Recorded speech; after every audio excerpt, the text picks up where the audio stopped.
move upon the face of the waters.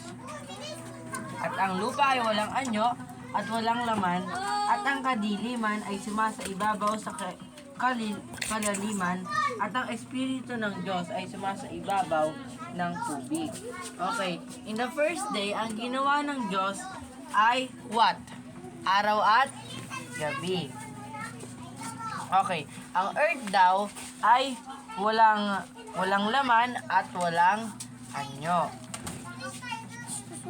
Verse 3, and God said, let there be light. Okay, sabihin niya natin, let there be light. Let there be light. Okay, ano ba ibig sabihin ng let there be light? Magkaroon ng liwanag.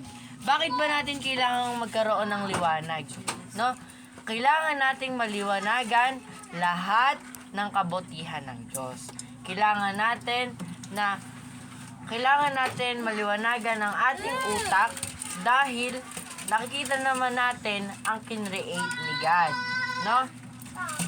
Bakit kailangan natin maging mabuti kay God dahil lahat ng kinreate niya ay magaganda. Pinakailaman lang ng tao kaya pumangit. No? So lahat ng kasalanan ay may ilaw, no? Kunyari, tayo ay nasa darkness o tayo ay nasa kadiliman. Kailangan pumunta tayo dun sa liwanag o kailangan magpunta tayo dun sa truth o sa katotohanan.